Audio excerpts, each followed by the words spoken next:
ಪ್ರತಿಯೊಬ್ಬ ಹೆಣ್ಮಕ್ಳ ಜೀವನದಲ್ಲಿ ತಾಯ್ತನ ಅನ್ನೋದು ಎಷ್ಟು ವಿಶೇಷವಾಗಿರುತ್ತೆ ಅಲ್ವಾ.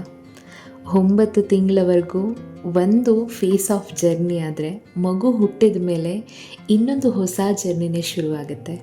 ದಿನದ 24 ಗಂಟೆನೂ ಕೂಡ ಮಕ್ಕಳ ಲಾಲನೆ ಪಾಲನೆಯಲ್ಲಿ ನಮ್ಮ ಸಮಯವನ್ನು ಕಳಿತೀವಿ.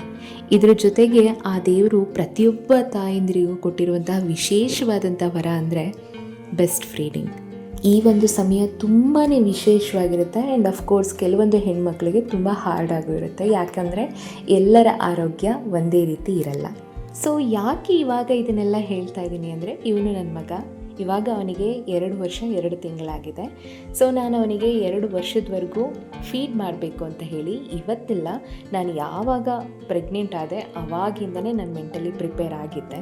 ಈ ನನ್ನ ಜರ್ನಿನಲ್ಲಿ ತುಂಬ ಜನ ಅವರ ಅನುಭವಗಳನ್ನ, ಸಜೆಷನ್ಸ್ನ ಕೊಟ್ಟಿದ್ದಾರೆ. ಆ್ಯಂಡ್ ಅಫ್ಕೋರ್ಸ್ ತುಂಬ ವ್ಯಾಲ್ಯೂಬಲ್ ಆಗಿರುವಂಥದ್ದನ್ನು ನಾನು ಅದನ್ನು ಎಕ್ಸೆಪ್ಟ್ ಮಾಡ್ಕೊಂಡಿದ್ದೀನಿ. ಆ್ಯಂಡ್ ಅದನ್ನು ತುಂಬ ರೆಸ್ಪೆಕ್ಟ್ ಮಾಡ್ತೀನಿ.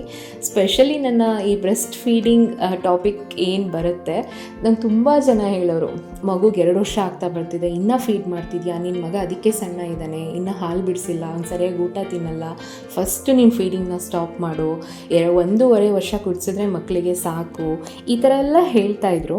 ಬಟ್ ಲಿಟರ್ಲಿ ನಾನು ಯಾವುದನ್ನು ಮನಸ್ಸಿಗೆಲ್ಲ ನನ್ನ ಕಿವಿ ಮೇಲೂ ಕೂಡ ಹಾಕೊತಿರ್ಲಿಲ್ಲ. ಯಾಕೆಂದರೆ ನಾನು ಆಲ್ರೆಡಿ ಮೆಂಟಲಿ ಪ್ರಿಪೇರ್ ಆಗಿದ್ದೆ, ನನ್ನ ಮಗುಗೆ ನಾನು 2 ಇಯರ್ಸ್ವರೆಗೂ ಫೀಡ್ ಮಾಡಬೇಕು ಅಂತ ಹೇಳಿ. ಜೊತೆಗೆ ನನ್ನ ಬ್ರೆಸ್ಟ್ ಮಿಲ್ಕ್ ಕೂಡ ಅಷ್ಟೇ ಚೆನ್ನಾಗಿತ್ತು.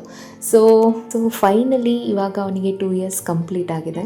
ಸೊ ಅವನಿಗೆ ಫೀಡಿಂಗ್ನ ಸ್ಟಾಪ್ ಮಾಡಿಸೋದು, ಅವನು ಅದನ್ನು ಹೇಗೆ ತೊಗೊತಾನೆ ಅನ್ನೋ ಭಯಕ್ಕಿಂತ ಹೆಚ್ಚಾಗಿ ನಿಜವಾಗ್ಲೂ ಅವನಿಗೆ ಫೀಡಿಂಗ್ ಸ್ಟಾಪ್ ಮಾಡಿಸೋದಕ್ಕೆ ನನಗೆ ಅದರ 10 ಪಟ್ಟು ಕೊರಗಿತ್ತು. ಬಟ್ ಏನೂ ಮಾಡೋಕ್ಕಾಗಲ್ಲ. 2 ಇಯರ್ಸ್ 1 ಮಂತ್ವರೆಗೂ ಅವನಿಗೆ ನಾನು ಫೀಡ್ ಮಾಡಿದೆ.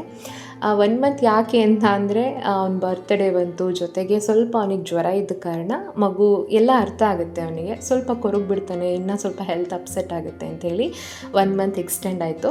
ಬಟ್ ಅವನಿಗೆ ಫೀಡಿಂಗ್ ಸ್ಟಾಪ್ ಮಾಡಿಸೋದಕ್ಕೆ ಒಂದಿಷ್ಟು ಪ್ಲ್ಯಾನ್ಸ್ ಎಲ್ಲ ಮಾಡಿಕೊಟ್ಟಿದ್ದೆ. ಬಟ್ ಅನ್ಫಾರ್ಚುನೇಟ್ಲಿ ನಾನು ಅವನಿಗೆ ಬೇರೆ ಥರದಲ್ಲೇ ಫೀಡಿಂಗ್ನ ಸ್ಟಾಪ್ ಮಾಡಬೇಕಾಗಿ ಬಂತು.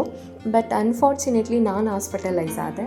ಸೊ 3 ಡೇಸ್ ನಾನು ಹಾಸ್ಪಿಟಲ್ ಇದ್ದ ಕಾರಣ ಮಗುಗೆ ನಾನು ಫೀಡಿಂಗ್ನ ಸ್ಟಾಪ್ ಮಾಡಬೇಕಾಗಿ ಬಂತು.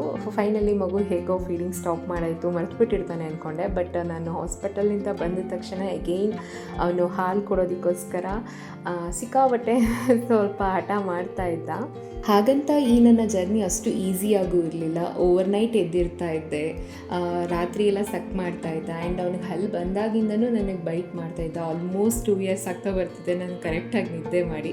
ಬಟ್ ನನಗೆಲ್ಲೂ ಇದು ಕಷ್ಟ ಅಂತಲೂ ಅನ್ನಿಸ್ಲಿಲ್ಲ, ಆಯಾಸ ಅಂತಲೂ ಅನ್ನಿಸ್ಲಿಲ್ಲ. ಸೊ ನಾನೇನು ಹೇಳ್ತೀನಿ ಅಂದರೆ, ಮಕ್ಕಳಿಗೆ ಕನಿಷ್ಠ ಪಕ್ಷ 2 ಇಯರ್ಸ್ ಹಾಲು ಕುಡಿಸೋದ್ರಿಂದ ಅವ್ರ ಆರೋಗ್ಯ ಚೆನ್ನಾಗಿರುತ್ತೆ, ಜೊತೆಗೆ ತಾಯಿಯ ಮೆಂಟಲ್ ಹೆಲ್ತ್ ಸ್ಟೇಟಸ್ ಕೂಡ ಚೆನ್ನಾಗಿರುತ್ತೆ. ಸೊ ಒಳ್ಳೆಯದನ್ನು ಮಾತ್ರ ಎಕ್ಸೆಪ್ಟ್ ಮಾಡ್ಕೊಳ್ಳೋಣ.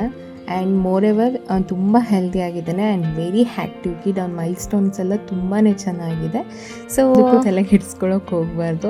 ಆ್ಯಂಡ್ ನನ್ನ ಪುಟ್ಟಣ ಅಷ್ಟು ಈಸಿಯಾಗಿ ಅವ್ನ ಬ್ರೆಸ್ಟ್ ಫೀಡಿಂಗ್ನ ಸ್ಟಾಪ್ ಮಾಡೋ ಥರ ಕಾಣಿಸ್ಲಿಲ್ಲ. ಸೊ ಫೈನಲಿ ಅವನನ್ನು ಅಮ್ಮನ ಊರಿಗೆ ಕಳಿಸ್ಕೊಡ್ಬೇಕಾಗಿ ಬಂತು. ಸೊ ತುಂಬ ಮಿಸ್ ಮಾಡ್ಕೊತಾ ಇದ್ದೀನಿ.